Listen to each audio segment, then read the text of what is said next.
Bonjour. Il y a 2 semaines, j'ai été élu vice-président de la commission d'enquête sur les ingérences étrangères.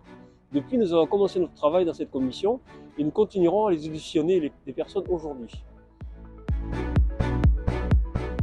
commission d'enquête est un outil de contrôle à la disposition des députés ou des sénateurs. Il permet aux parlementaires d'investiguer sur un sujet particulier.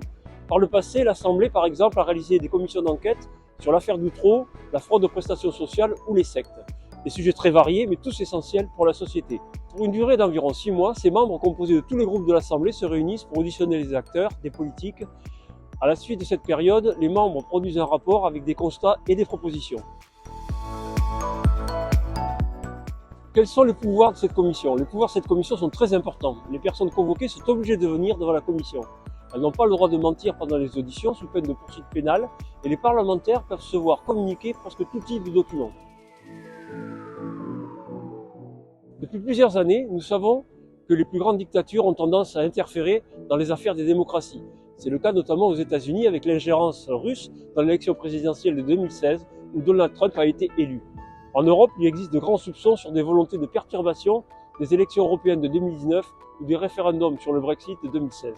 De plus, les risques d'intervention des grands régimes dictatoriaux sont renforcés par la numérisation de notre économie. La France doit donc renforcer les mesures de prévention face aux ingérences.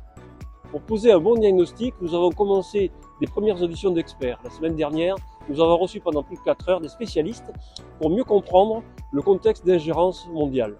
Cette semaine, nous recevrons des cadres de l'administration qui agissent tous les jours sur des sujets en lien avec ce risque. Ingérence sur le sol français, moyens de protection, troubles des élections, tous ces sujets sont au cœur de cette commission.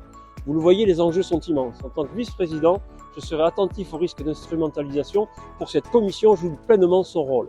Nous ne devons éluder aucune responsabilité en apportant toutes les réponses nécessaires et j'y veillerai.